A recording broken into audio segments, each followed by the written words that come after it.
There are 3 rules that I use in my practice with my couples when they come and work with me that I would encourage you and invite you to adopt in your own marriage. If you're working on your relationship and you're trying to get closer together and move that proverbial cart up the hill, right, in the same direction and together, these are for you to pay attention to, and they will be well worth your time and energy. They are non-negotiable in my practice. They're also non-negotiable in my own marriage, but they're non-negotiable here. We literally start our time together talking about these. Session 1, literally the first thing that I walk my couples through. So let's get right into it. Rule number 1, and I learned this one. I adopted this one from the man himself. I trained with Tara Reel over a decade now, and I learned this PASS rule from him. And it's PASS, and this would be for you to use when and if you find yourself in a situation when you're like feeling unable or unready or unwilling to talk about something at that very point in time. I will ask you questions, right? Your spouse will ask questions of you. I know that we're all adults here, and I don't want to make, or I don't want to, I can't, nor do I want to, but I can't, I know I can't make you talk about something if you don't want to talk about it. And that just applies for that rule. So if there's a question that will come up, if there's a question that will come from your spouse and you're like, I really can't talk about this right now, you're going to use the pass rule. Say, I pass. We're going to move on to the next subject. No questions asked. If it's something that I will find would benefit you to come back to, I might bring it up one other time, maybe at most 2 times.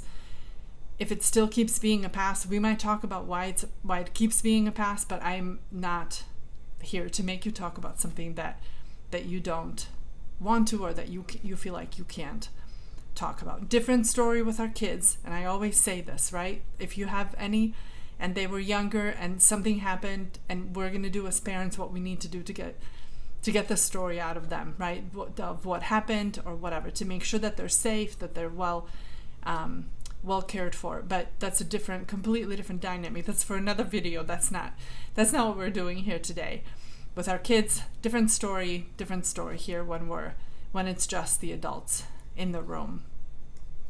So that's rule number 1. And I, right, for those of you that are not seeing somebody outside of your marriage, if you're just doing this work on your own in your own home, I would just recommend that you have a talk about this, that you say, hey, did you know this is a thing?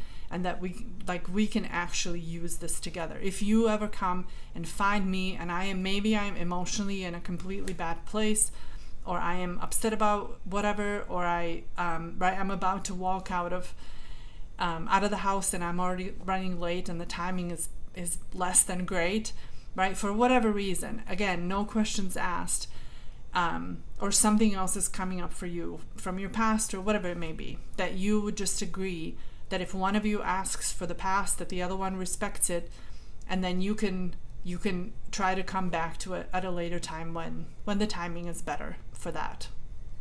So that's rule number 1, the pass rule. The next thing is, and this one, when I sign my couples up, I sign them up to work with me. They sign up to work with me for 6 months at a time. And we agree for that time, while we're working on their marriage, that the D word is not going to be used, not lightly, not as a joke, not as a little threat, not as a, I'm out with my guys and something comes up, and then the automatic response, oh, my wife would divorce me if she knew that I was doing this, or that I said that about somebody, or that I just looked at that person in that way, or whatever it may be, right? We don't take divorce lightly at all, ever. It's never funny, it's never light, it's never just sort of a filler, right? If and when, and this is the caveat, if and when we need to talk about divorce, then we're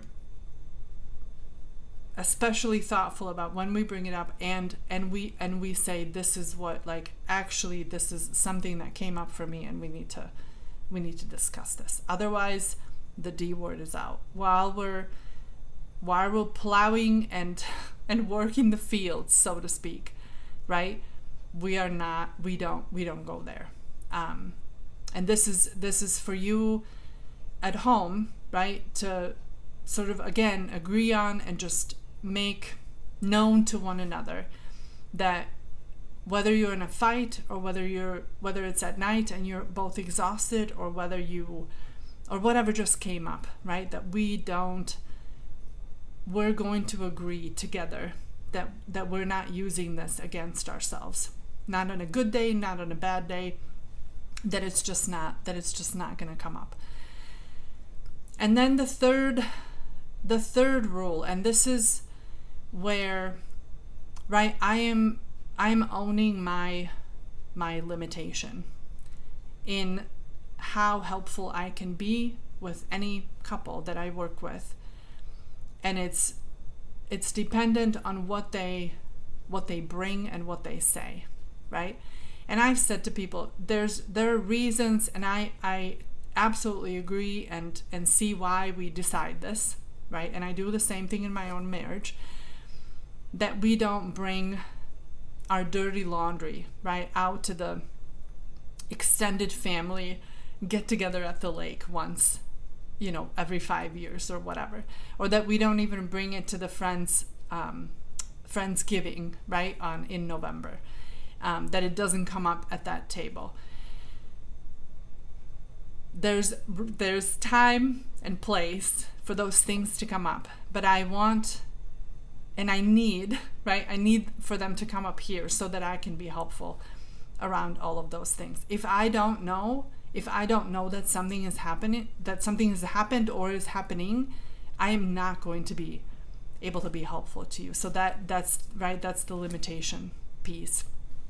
And I will even say, the caveat to that being, if ever you come, right, if ever the couple will walk in, or you're going to find yourselves in that place where you're walking in and maybe, right, the fight just happened, maybe that morning, or maybe literally on the way here, or whatever it may be, right? And you two haven't gotten a chance to circle back around it. You haven't gotten a chance to talk about it at all, right? That you would postpone or say, hey, there's something that happened, but we're like not in the place. We're going to take a little time out on it, bring our emotions down, so that next time we can lay it all out and talk through all the things. For me, right, this floor right here is the floor where you bring all the laundry, you bring the colored, the dry cleaning, and we figure out what needs to be washed and what, at what temperature, what we need to take to the dry cleaner, what needs to just be like send off to a better life. But I am here for it. I want you to feel like you can bring all of those things, and that we will do the sorting. This is the place for the laundry, for all the dirty laundry out there that you hide and not even necessarily hide, but like refrain from talking about with your friends, oftentimes, most of the time with family, at work, certainly, and other places that were in the neighborhood, right? Like at the neighborhood grill party. You can leave, that's fine. Don't bring it there. They wouldn't know what to do with it anyway, because they're not experts in that. So long as you know that you bring, right, that you know where the laundry is and where you're bringing it and when, we're going to be good. So for you at home, when you go through moments of, here's something that happened and we need to figure this, right, like the basket's getting kind of full and we need to figure out what to do with it, I want to encourage you and invite you to agree on a time frame where you won't let more than X amount of days. And my typical sort of I mean, ideally it wouldn't be, right, more than 2 days. The week, if this is new for you, the week might not feel like that long of a time, and I would certainly not recommend going more than 2 weeks, but that you would not go more than whatever the agreed upon amount of time that you two agree on, without circling back to that thing and actually bringing and putting y'all's laundry on the table and dealing with it and figuring out what to do with it. You can agree on it on a day of the week. You can agree on a time of day.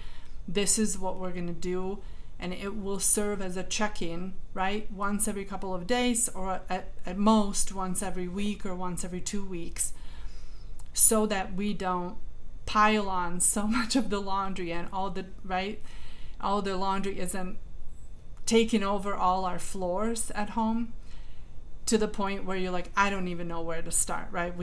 There's so much of it there. And then with that, of course, resentment builds, and you're kind of getting into the cycle of, we don't ever address anything because we don't know how, and we don't ever find a time, and we don't know how to go about it in a good way. So agree on what the interval is, what the time limit, so to speak, is, and then come up with a, right, when are you, and it does, the day of the week doesn't matter, right? Whatever, people's schedules are different, but decide on the day of the week that you two will find and make the time to sit down together and sort of walk each other through, here's my pile, here's your pile, so that you can sort it out together. That way you'll know that even if it sometimes doesn't feel like the right timing, quote unquote, right, that you have a space and a time reserved for the two of you to sit down and do just that.